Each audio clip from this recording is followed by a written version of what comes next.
Hello, I am Kevin Anderson, And I'm Adam Okada. and we are clinical educators and hosts of the Ask the Educator podcast, brought to you by Healthmark, a Getting a company. Are you a sterile processing technician, infection preventionist, or biomedical engineer? No matter your role, if you're involved in medical device processing, this podcast is for you.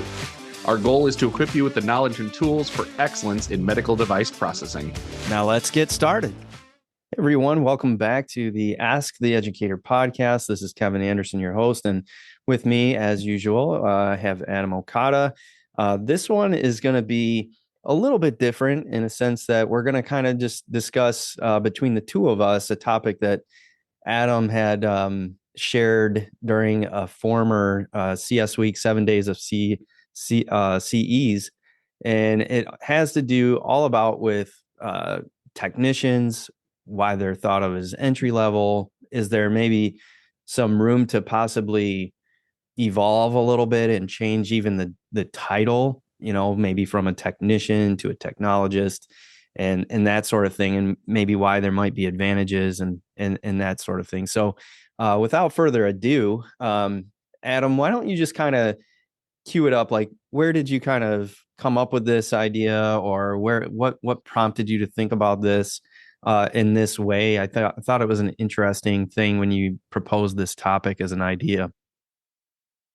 Yeah, so it came from a conversation I had while I was doing one of Healthmark's comprehensive practice, consultative practice reviews, or CPRs. And I was at a facility and I was watching a technician, and he was not performing insulation testing as he was putting together a set. And as I got him to open up a little bit, I started asking questions about why he was not testing. He was a traveler. And basically what he told me was he'd never had his contract renewed or anything because he was doing things well. He got his contract renewed because he was very productive. So the faster he put trays out, the more he got his contract renewed. So he learned over time. He had been a traveler for like 10 years. So he knew he was supposed to. But as a worker, he was like, my employment depends on me going fast. And if I go fast, they like me. And if I go slow, they don't. So he was skipping those steps. So we talked to the manager, and I wasn't trying to throw him under the bus or anything. I just wanted to know, like, what did the job description say? And he was right. The technician was right. It was not in his job description to test any instruments. It had a lot of like the HR legalese, like you have to be able to lift 25 pounds. You should be all the technical aspects of the position. But when it came to the sterile processing specific parts, it had one sentence that said, the job responsibilities are to clean and sterilize surgical instrumentation. And that was his job description. That was the only sterile processing specific part of that. So that's where the idea came from, is like, that's kind of what they used to think sterile processing was. It was just, you clean it and you throw it in a sterilizer. That's where flash sterilization came from, was it's so easy. Just clean it and pop it in the sterilizer. But over time, we really, like you said, evolved past the point of just spraying things down and sticking it in a sterilizer. There's so much complex science, technology oversight, regulatory oversight. I mean, surveyors really focus in on sterile processing. So maybe this idea of what an entry-level position is no longer relevant. No, that's a great story, and I can see where you were coming from. Where with that specific contract employee, that's interesting that he was sort of incentivized to just kind of basically clean and sterilize at the fastest rate possible. Basically, is how he kept getting contracts. And to your point too about how things used to be. I remember when I first started in the operating room, and for the eye rooms, we had our own sterilizer, and I'll tell you what, there wasn't really much of a decontam. All right, so it was like rinse these instruments off and put them in the autoclave, and basically we're flashing 5 sets of eye instruments all day long for really busy ophthalmologists. And thank God, looking back, like, that it's not like that anymore. But times have changed, and they should change. I mean, the instruments have changed. They're a little more complex, and they continue to get more complex. The procedures themselves that are being performed are more complex. And even like the things that we learn, like we've learned a lot through ST-108 and the impacts of water quality on both sterilization and the cleaning process. I've gotten some, maybe not every listener out there realizes this, but I have posted here and there out there on social media about, maybe that this position of sterile processing technician should be a degree program or something like that, just as food for thought. All right. I'm not saying that, yes, it needs to be a black and white type of thing.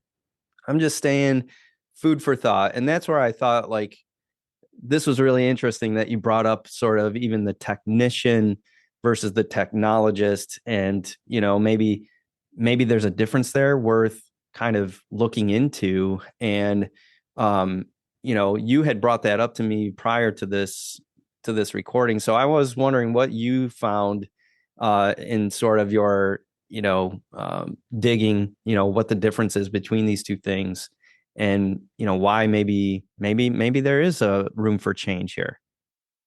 Yeah, there definitely is. I mean, the if you look at the definition, so when I had that conversation with that technician, um, it got me thinking, and it got me thinking about if that's the job description, that needs to be updated because again, you should have testing of instrumentation, you should have, able to test sterilizers, read biologicals, all the science that goes into what we do.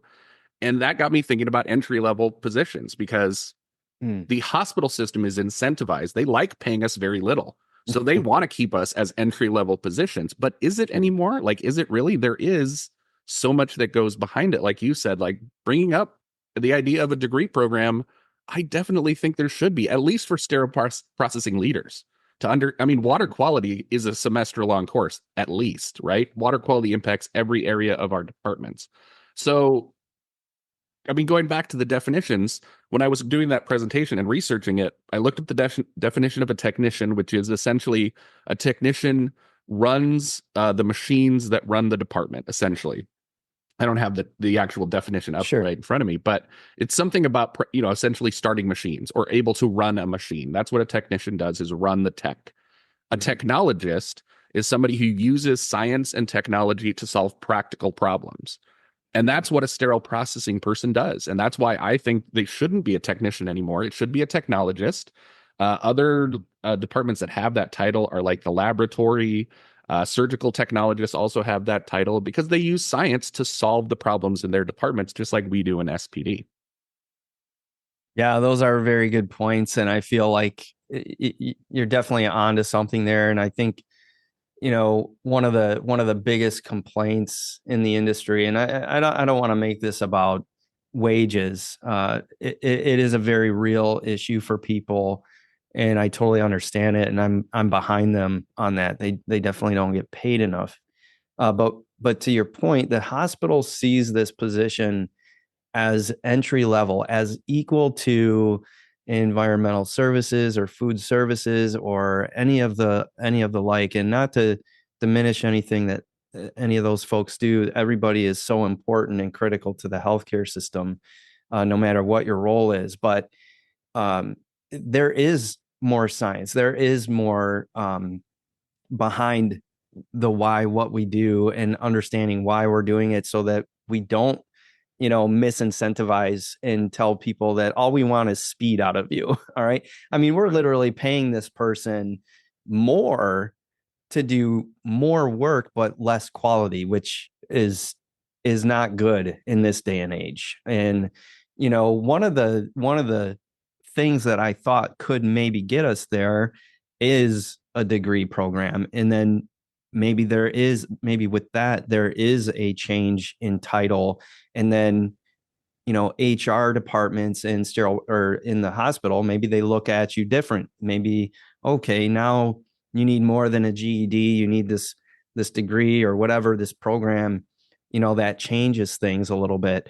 I think the certifications are great, but it's interesting, when kind of going down a rabbit hole here, but we have 4 certifications. Like, very cool, but isn't that kind of an indicator that, like, maybe there's so much there that this could really maybe possibly be a degree program?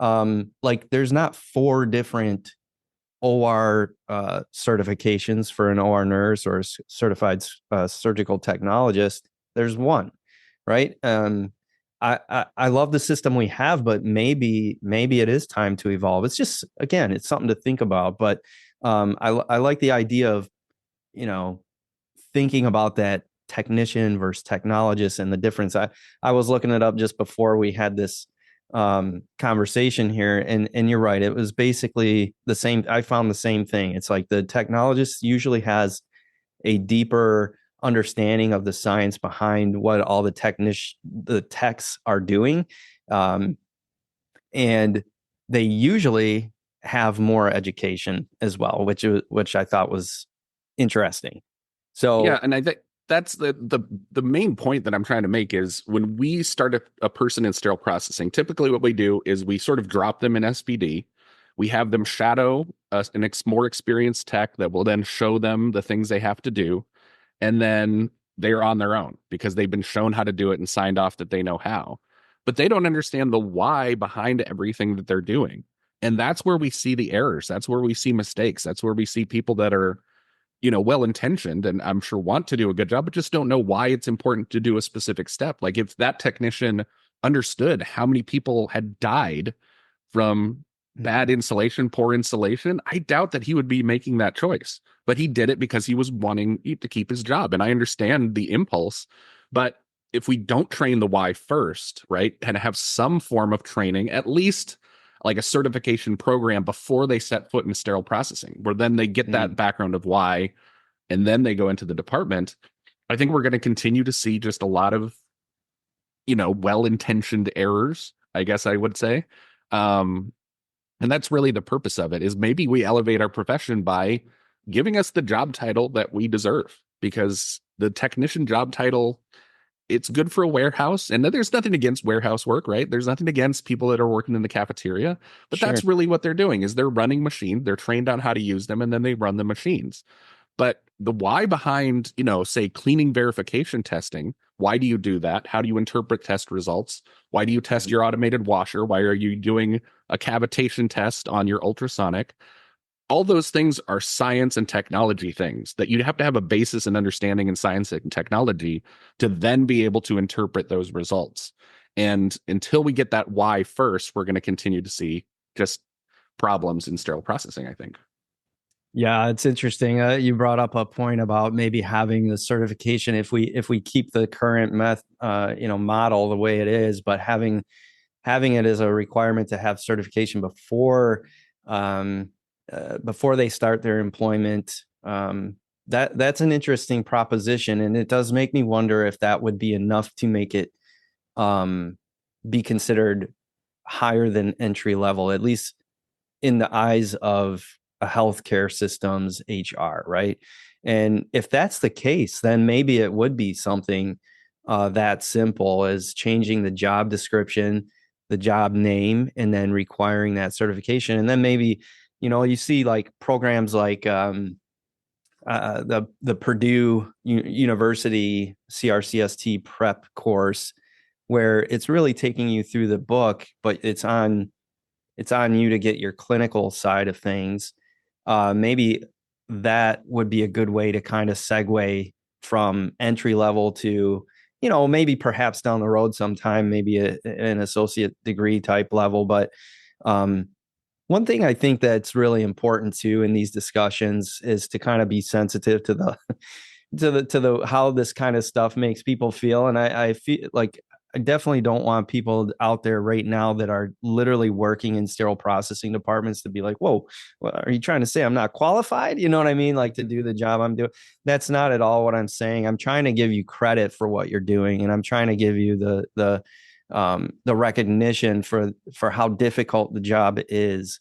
Um, and you know, uh, I don't know, give it the credit that it's due. You know what I mean? And both from a title standpoint, from a pay standpoint, and from the eyes of it's kind of an invisible hierarchy that you see in the healthcare system, but it is there nonetheless. And it shouldn't be. It shouldn't be like that. I feel like we are more like peers of those who work in the operating room and should be seen as such. So anyway, that was kind of like a really cool idea that I thought that you had in terms of looking at it from the title perspective.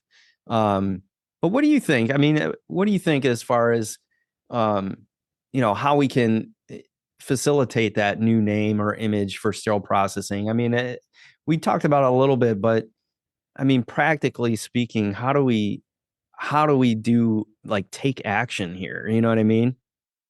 Yeah, and I echo your sentiment. I mean, the people working in sterile processing, it is a physically demanding job. I mean, you're lifting heavy trays, pushing heavy carts. It's physically hard and you're tired at the end of the day. It's mentally difficult because you've got tens of thousands of instruments, all with unique IFUs, right? And those IFUs have subsections, decontamination, point of use treatment, automated cleaning, testing, all that kind of stuff. So you have to mentally remember just an insane amount of information. Some of these IFUs, by the way, I looked at the duodenoscope IFU. It's like 330 pages long for a duodenoscope IFU. So I mean, there's just a tremendous amount of mental energy that it takes, and there's the emotional toll that a sterile processing person has to go through because you're dealing with instruments that are going to be used on patients. So you want to do a good job, and if you make a mistake, that's hard. That's why you see emotions run high, and why you see sometimes OR gets upset, SPD gets upset, they fight with each other, just because it is an emotionally taxing position. So sterile processing is unique in that way that it has those three aspects. Not a lot of other jobs have all three of those things. So I think the thing that we do to change the mindset around sterile processing as an entry level position is we first focus on the job description.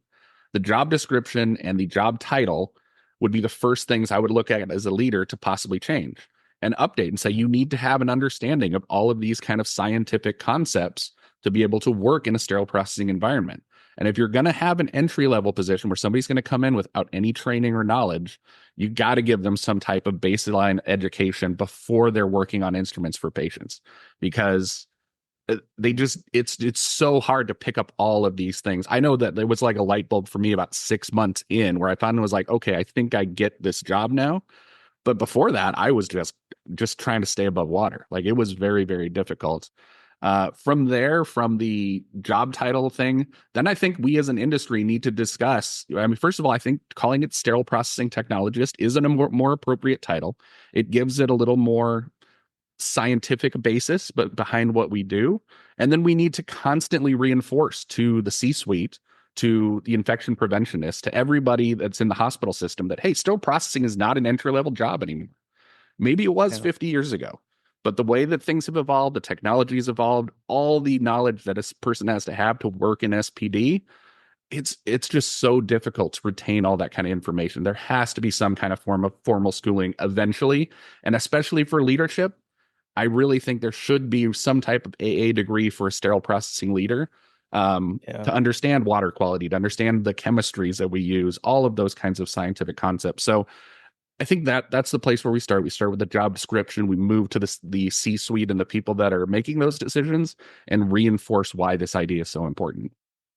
Yeah, that's interesting. I really like that. And it kind of reminded me of something that we had pre-existing in our health system that I learned about as a manager of SPD that I didn't know about initially. And maybe this is kind of a gateway. So like, maybe someone hears this conversation like, oh, maybe that's a really good idea. Maybe we could try and implement that. Well, maybe there's a way to sort of have some steps to do that. And there was a job description and title in our health system where it was sterile processing assistant, and they were responsible for obviously learning all of the sterile processing related things, but really they were kind of, their focus was more on like picking case carts, um, stocking shelves. I think they did some decontam work as well, but they were never responsible for running the sterilizer and doing the sterilizer loads and certain other critical aspects of the job.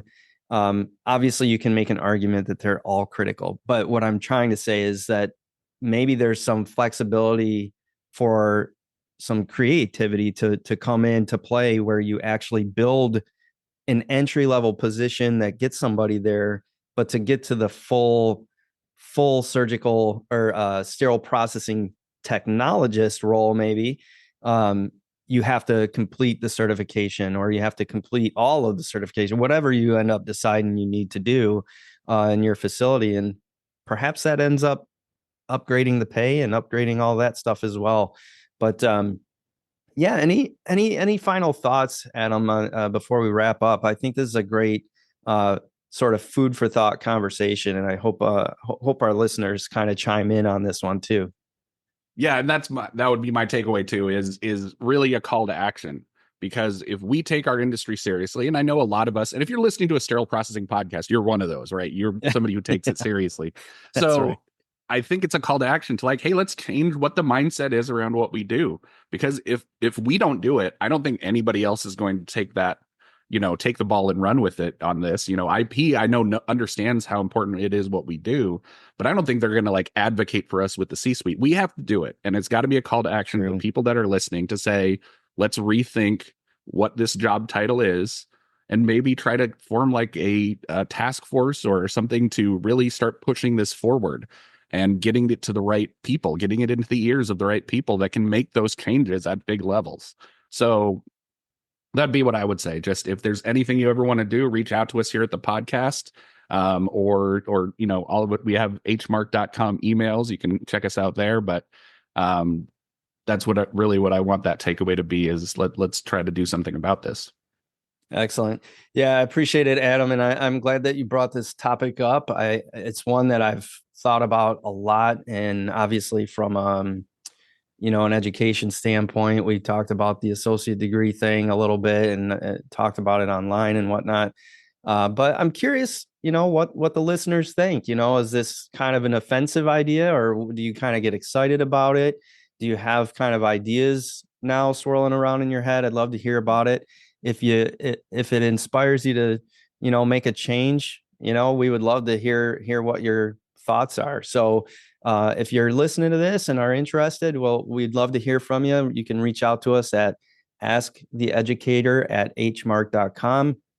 And we would look forward to any comments or questions or thoughts that you might have. We appreciate what you do very much, and both of us have worked in the trenches, so we get it. But thank you for listening, and we look forward to hearing from you.